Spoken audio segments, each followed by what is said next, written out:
उस एंग रिंग क्लींग, देखिए अब आप इसकी उच्चारण ध्वनि, एंग रिंग क्लींग, मैं ग की ध्वनि के साथ उसकी बात बता रहा हूं। यो ये तीनों बीज 52 ध्वनियों के साथ उच्चारण होते हैं।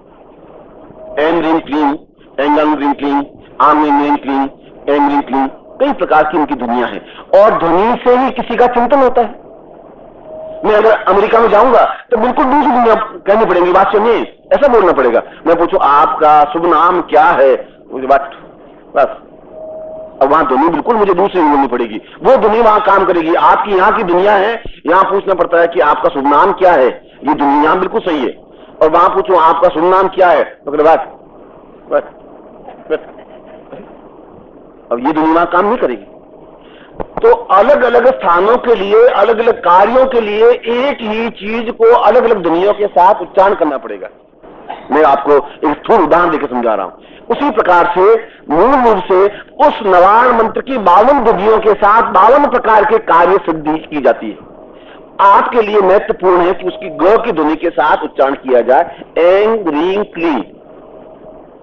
यह तो आगे की स्थिति है कि आप कितने शिष्य बनते हैं, कितने उस गुरु के पास जाकर के क्या कुछ प्राप्त कर सकते हैं, ये तो उसके ऊपर है। मैंने कहा कि शिष्य की सीमा अनंत है और गुरु अगर देने वाला हो तो अनंत है, मगर उसका आनंद, उसकी अनिवर्चनीयता अपने आप में अद्भुत है। आपने यहाँ 2 और 3 दिन देखे, जरूर आपने यहाँ 2 दिन बिताए होंगे, मगर ये जो रस बरसने का जो आनंद है, अपने आप में निश्चिंत भजन हो रहे हैं, गायन हो रहे हैं, संगीत हो रहे हैं, गुरु बैठे हैं, वो अपने उन स्थितियों को, उन चिंतनों को जो हमने सुना नहीं, समझा नहीं, कभी एहसास नहीं किया, कभी पढ़ा नहीं, और उनको सुनते, इससे बड़ा आनंद और जीवन का फिर क्या हो सकता है? क्या बच्चे पैदा करने में आनंद आता है? क्या उनको लूट मार करके 4 रुपए कमाने में आनंद आता है? वह आनंद नहीं है, वह तो तृष्णाएं हैं जो दौड़ धूड़ करके इकट्ठा कर। कल भी मैंने समझाया कि उसको इकट्ठा करने में आप उसका क्या आनंद ले रहे हैं। मैंने तो उस धन को मान लो एकत्र किया, उस धन के माध्यम से अपने शिष्यों को फिर कन्याकुमारी तक ले गया, रामेश्वरम तक ले गया, अमरनाथ गुफा तक ले गया, और मैं सोचता हूं कि भारतवर्ष में कोई तीर्थ नहीं रहा होगा जहां अपनी पत्नी को नहीं ले गया, बच्चों को नहीं ले गया। अमेरिका में तो उस धन का उपयोग कर रहा हूं, मगर आपको भरोसा नहीं हो तो यहां पर 2 किलोमीटर दूर चांदपौल एक स्थान है जहां 5000 सीमाली के घर हैं, मेरी जाति के। ये मैं तो उनकी बात कर रहा हूं, कोई मुझे आलोचना करने में कोई संकोच नहीं, अपनी न्यूनताओं विशेषताओं को। और उनके पास भी 4-4, 5-5 लाख रुपए होंगे, क्योंकि पूरी जो से संचित धन इकट्ठा होता रहता है, खर्च वो करें नहीं। और शाम को ये गमछा फटा हुआ ये पहन करके बैठे रहते हैं, क्योंकि धोती फट जाएगी, वापस पहन के कल जाना पड़ेगा, और ऐसा बैठे रहते हैं। और आज सब्जी लाएंगे, 3 दिनों तक उसी सब्जी को पका पका खाते रहेंगे।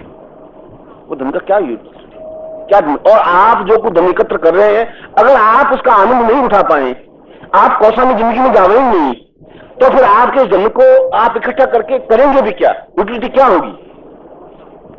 ये जीवन तो अपने आप में कोई बहुत बड़ा मूल्यवान और महत्वपूर्ण नहीं है।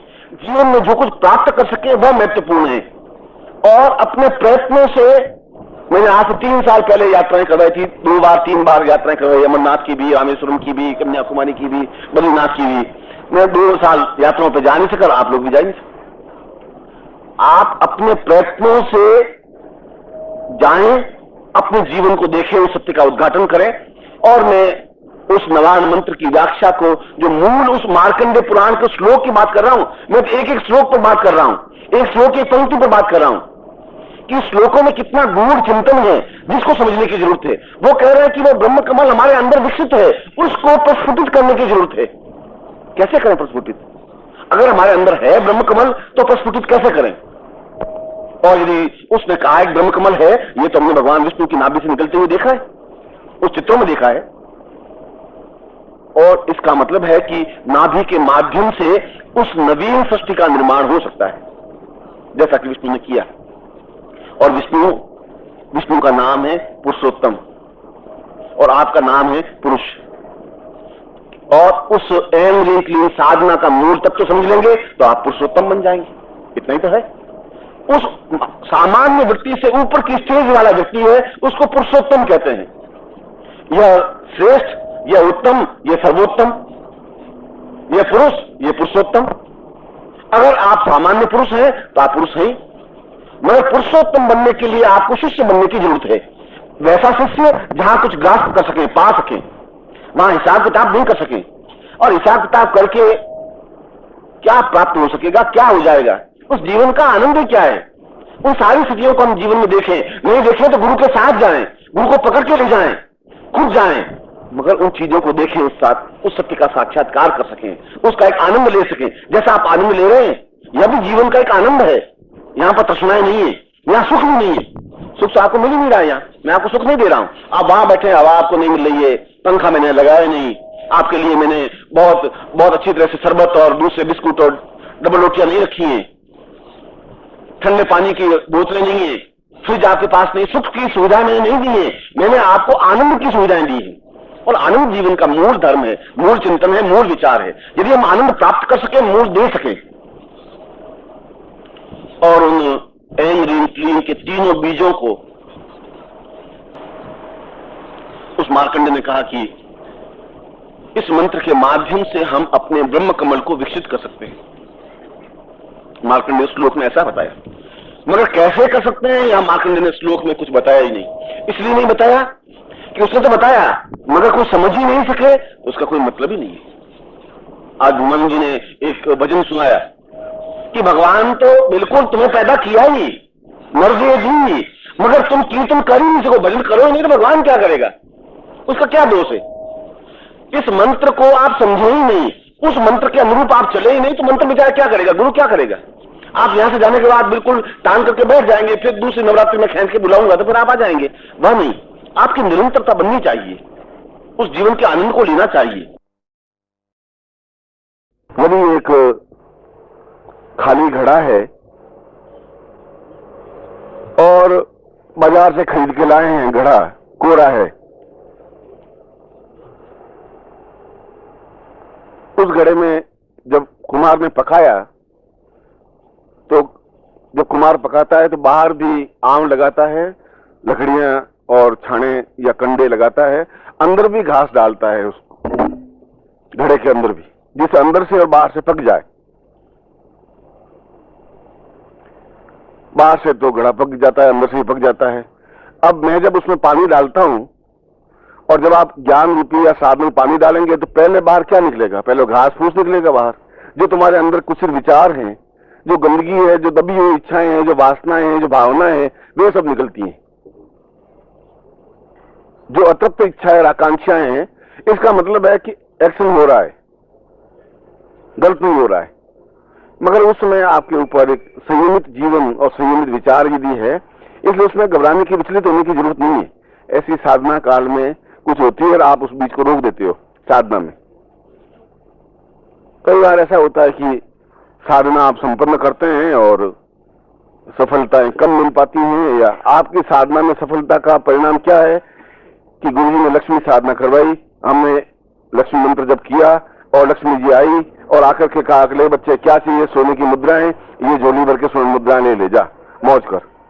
और लक्ष्मी जी आई नहीं, या अप्सरा को साधने की, अप्सरा आगच्छ, अप्सरा आगच्छ, और पत्नी का चेहरा तो सामने आगच्छ आगच्छ होता रहे, वो अप्सरा आगच्छ आगच्छ होती नहीं। और आप सोचते हैं गुरुजी ने तो अप्सरा का कहा था, ये बीच में क्या आने लगे। बड़े आप ये जो रास्ता है यहां से में जहां आप विश्राम करते हैं, ये रास्ता 50 कदम का रास्ता है। यहां से 50 कदम भरूंगा तो उस जगह पहुंचूंगा जहां आनंद है, विश्राम है, लेट सकूंगा, मैं विश्राम कर सकूंगा। और यदि मैंने 45 कदम भी भर लिए तो विश्राम की जगह नहीं मिली मुझे, और मैं छोड़ देता हूं कि विश्राम की जगह आगे है ही नहीं, बेकार गुरुजी ने बता दिया आगे कोई जगह ही नहीं है, रेस्ट करने की कोई जगह है ही नहीं, और आप वापस लौट जाते हैं, जबकि केवल आपको 5 या 6 कदम भरने थे। कई बार साधना के अंतिम चरण में आते आते आपका धैर्य चुक जाता है। जब आप एक देवता को कंट्रोल करने की कोशिश करेंगे तो देवता भी एक प्रतिरोधी शक्ति तो पैदा करेगा ही आपके सामने, आपके इन दोनों के बीच में एक कंफ्लिक्ट तो पैदा होगा ही। इसलिए उस समय आपको क्षमता के साथ बराबर मंत्र जाप करना ही चाहिए। इसलिए उसको बीच में छोड़ देने से वो आपने जो 45 कदम भरे वो सब बेकार चले जाएंगे।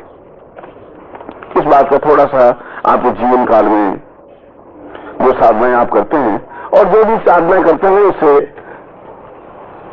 तुम्हारी ये कि हमें जगदम्बा के दर्शन होने चाहिए, या वह तो बिंबात्मक दर्शन है। एक तुम्हारी आंखों में इतनी मंत्रात्मक शक्ति आनी चाहिए, क्षमता आनी चाहिए, एक चेतना आनी चाहिए, एक विश्वास आना चाहिए। मैंने अपने इस प्रवचन में इसी बात को स्पष्ट करने का कोशिश किया कि आप ये कॉन्फिडेंस पैदा हो जाएगा कि मैं ये काम करूंगा, ऐसा होगा ही, तो फिर कोई सांसारिक शक्ति आपको रोक नहीं सकती, कोई बाधा नहीं रोक सकती। और इसके बावजूद भी यदि आप किसी भी गुरु से मंत्र दीक्षा लिए हो, केवल गुरु मंत्र जाप से ही आपकी समस्याओं का समाधान हो सकता है, और दूसरा कोई रास्ता आपके पास है ही नहीं।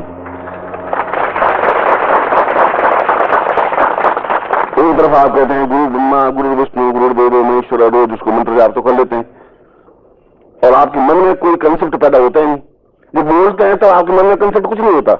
मैं गुरु ब्रह्मा कहता हूं तो ब्रह्मा जैसा गुरु मुझे दिखाई दे रहा है कि नहीं दे रहा है, विष्णु जैसा, ऐसा तो मन में कंसेप्ट बनता ही नहीं आपका। बोलना है, गुरु जी ने बोला तुम्हें माता जो पिता तुम्हें बंधु सगा तुम्हें, आप बोल जा रहे, गुरु जी बोलना ही पड़ेगा। अब यहाँ आई गए, फंस गए 7 दिन तक तो बोलना पड़ेगा। उस समय जब आप कहें कि तुम्हें माता, तो फिर आपका एकदम से गुरु मात्र स्वरूप दिखना चाहिए आपके। जब आंख उस प्रकार की बनेगी तब आप देवता को भी देख पाएंगे। आपकी आंख में वो भाव ही नहीं पैदा हो रहा है, वो भाव पैदा हो नहीं रहा है, आपके शब्द बोल रहे हैं, ओठ बोल रहे हैं, सिर्फ आपका पूरा शरीर, पूरी आवाज, पूरी आंखें, सब कुछ बोलना चाहिए। ये इसलिए जब मंत्र जब पढ़े तो मंत्र में आपका वो सारा चैतन्य उसके साथ जुड़ा रहना चाहिए। तब आप मंत्र तो आप रीडिंग करते रहते हैं, आपका मानस कहीं और घूमता रहता है, चिंतन कुछ और होता रहता है, मन में श्रद्धा विश्वास पूर्ण होता नहीं, होगा भी, सफलता मिलेगी भी नहीं मिलेगी, चलो पत्रिका में छाप दिया है तो कर ही लेते हैं, साला देखा जाएगा, कर लेते हैं गुरु जी, और फिर आप सोचते हैं कि साला कुछ हुआ नहीं, जैसा आपने निर्णय किया वैसा कुछ नहीं हुआ। वैसा था, शादी करके आने के बाद 40 साल तक पत्नी के साथ रहे, पत्नी को भी आगे से नहीं कर पाए, वही तुमको अच्छा आना कैसे, तुम ठहरो बाद में जाए, आप अपना काम करो, काम कराना है नहीं तुम्हारे पास, आगे इसलिए जो तो जाते हो तो ये तुम आगे से आगे क्या पकड़ के लाते हो तुम। पूर्णाहुति का तात्पर्य हमारे जीवन में जो कुछ न्यूनताएं हैं और हैं, हम मनुष्य हैं, हमसे मंत्र में और देवताओं की श्रद्धा में, भक्ति में, मंत्र जाप में न्यूनताएं संभव है, कोई जरूरी नहीं न्यूनताएं हो। आज हम उसी प्रयोग को अपन पूर्णाहुति के साथ संपन्न करेंगे, और मैं सोचता हूं कि हम पूरे भावनाओं के साथ पूर्णाहुति संपन्न करें। और कभी बिहार में कहा है, सतसंगा के दोहरा जो नाविक के तीर देखने में छोटे लगे, घाव करे गंभीर। छोटे से तीर होते हैं, घाव बहुत गंभीर करते हैं। हाथी जैसे बहुत व्यक्ति को इतना सा लोहे का अंकुश कंट्रोल में कर लेता है। मंत्र छोटा या बड़ा ये महत्वपूर्ण नहीं होता, मंत्र अपने आप में किसने दिया है ये बहुत महत्वपूर्ण है। हमेशा इस बात को ध्यान रखिए। मंत्र लक्ष्मी का मंत्र तो कोई भी साधु संत में देगा, कोई देगा, उसमें कोई विशेषता नहीं है। किसके प्राण रक्त से निकला हुआ ये मंत्र है, वो अपने आप में बहुत ताकतवर है, उसकी विशेषता है, वह श्रेष्ठ है। इसलिए शास्त्रों में कहा गया कि उत्तम घर का आटा खाना चाहिए, रोटी खाए, उत्तम घर से अनाज लेके खाना चाहिए, और उत्तम गुरु से ही उस मंत्र को लेना चाहिए। मंत्र किताब में लिखा हुआ है, मैं कल पत्रिका में छाप दूंगा, तुम मंत्र ले लेना, यहाँ आने की जरूरत नहीं। तो मंत्र किस प्राण चेतनों से लिया हुआ है, ये अपने आप में बहुत ज्यादा विशेषता है। आप सब लोग यहाँ आए, मुझे बहुत प्रसन्नता हुई है। मैं आपको वैसे आशीर्वाद देता हूँ कि आपको सिद्धि मिले, सफलता मिले, और आप अपने मन से अपने प्राण तत्व से मंत्र खेत में इबादत करें। जो मैंने आपको मंत्र दिया है, जो मैंने आपको माला दी है, वह यंत्र अपने आप में अत्यंत मूल्यवान है। मूल्यवान इसलिए कि यदि हम उसको समझ सके, यदि हम समझेंगे, यदि हम केवल आलोचनाएं प्रिय हैं, तो हम जीवन में कुछ प्राप्त कर भी नहीं सकते, क्योंकि वह वस्तु अपने आप में अत्यधिक मूल्यवान है, इसलिए कि वस्तु मैंने आपको दी है, इसलिए मूल्यवान है।